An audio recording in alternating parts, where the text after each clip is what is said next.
Hey guys, what's up? So yun, today is January 5, 2026 and you know, so Christmas is almost is over actually because it's already we already celebrated the Three Kings. So now it's time to take down the Christmas tree. I know is this is the reality. We have to accept it. It's sad to take it down, but we have to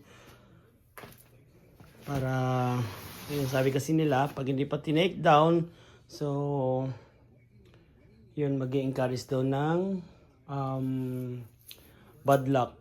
So yan ang ginawa ko ngayon. Tinatanggal ko na yung mga Christmas decors and yung mga Christmas balls and then the lights of the tree, and it's time to make it tago na for the next Christmas again. Bye Christmas tree. See you in December again.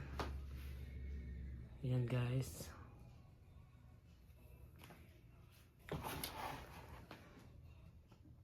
Actually, hindi lang isang araw na nagliligpit ako ng mga Christmas decors.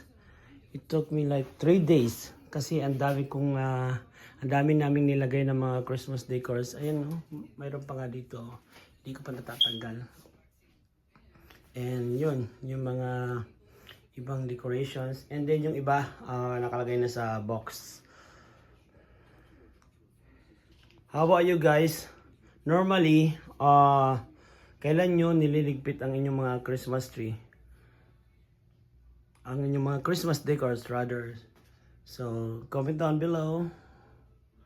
Yan para makapag makasave na tayo ng space. Diba? Yan. 7 feet ang aming Christmas tree. Yan lang guys. Share ko lang. Bye.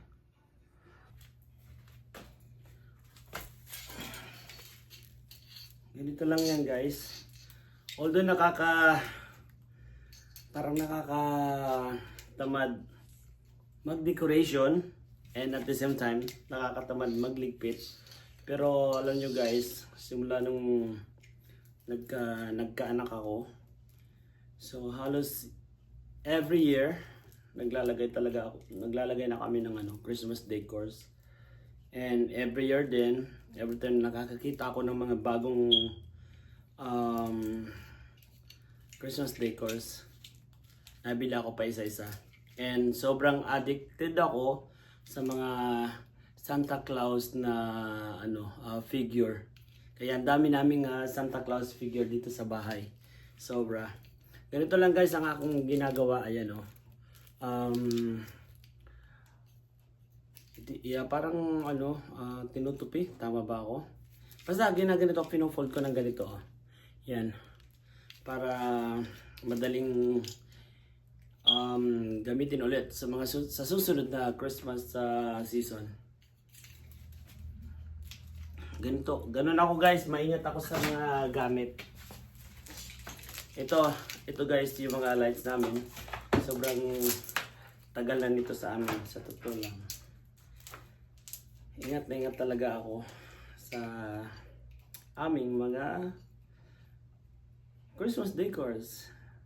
And kahit anong gamit talagang iniingatan ko. Pero ako ba? Nalulungkot kasi ako pag nasisira yung isang bagay. Lalo na pag sobrang napamahal na. And yun, parang sobrang na-attach na ako sa mga gamit.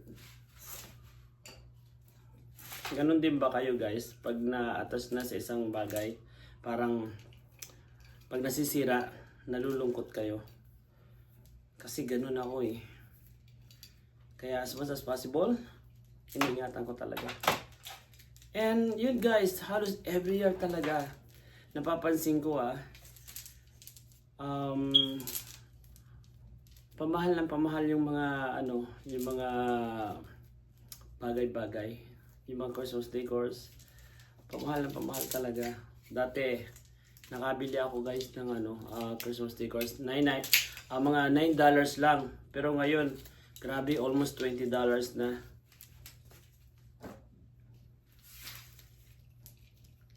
Even sa dollar store, wala ka na makukuha na less than $2.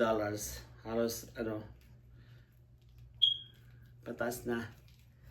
Mga $5 ganun. Yung dating $1 naging $2, tapos yung mga $2, dating $2 nasa $3, $4 yun.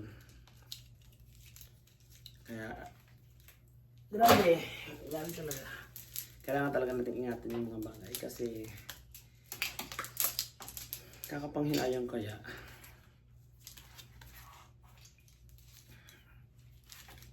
Ayan.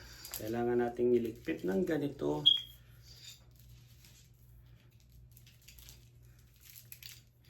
Natutuwa.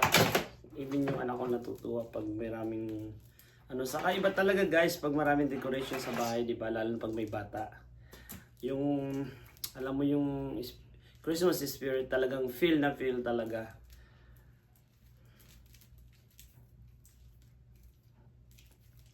Kahit man tayo ay hikahos sa buhay, basta may decoration sa bahay, sobrang nakakagaan ng feeling. Feeling mo parang ang yaman-yaman mo. Ayun ko, basta ganun ang feeling ko. Respect my opinion. Ganun ako eh. Diba guys? Ito naman, yung aming Christmas tree. Ganito lang, pag-take down ito. Hindi ko alam kung nasaan yung box nito. Hintayin ko pa si mother ko kung nasaan niya ilinagay yung ito. Dati, itong Christmas tree nito, may mga built-in na lights to. Kaya lang hindi na gumana. Ewan ko ba? Matyaga akong inaayos to. Hinahanap ko talaga kung nasaan yung may sira na bulb. Pero this time, dinagyan ko na lang ng panibagong lights. Ayun. Diba? Ganun lang. Tapos, siguro next year ganito na lang. Ganito na lang kalit ang Christmas tree namin. Ilalagay ko na lang siya sa paso. Ang cute to. Tapos ito naman, ganun. Diba? Dugsong-dugsong lang to.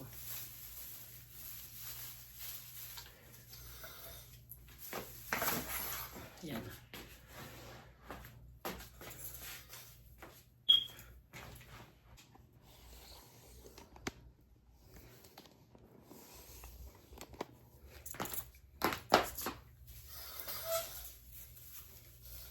Ito naman. Ito na yung pinaka dulo ng tree. So, mayroong mga lock ito. Yung mga ganito. Ito mga lock. So, tinatanggal ko isa-isa.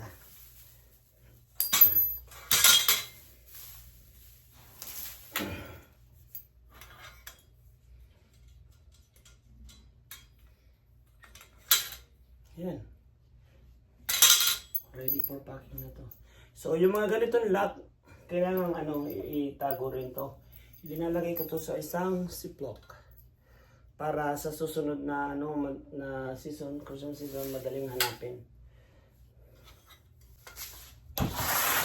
And then mayroon akong malaking container dito. Dito ko lang nalagay.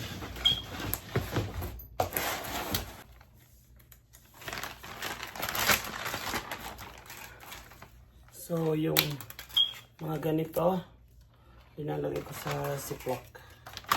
Ganito guys, so para hindi siya otak-otak.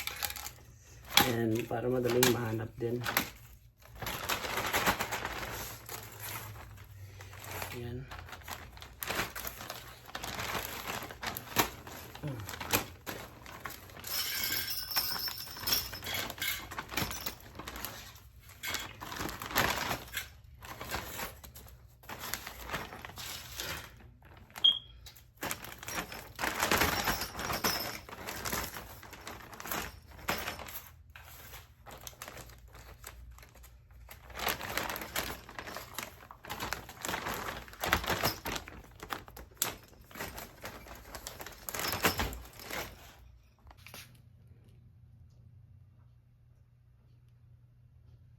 So yan na guys, yung ating mga Christmas decors. Nilagay ko na sa container for next year again. And yung Christmas tree, hahanapin ko pa yung box niyan. Mamaya isasalansan ko na ngayon dun sa room. Yan lang guys. Bye Santa. See you next year.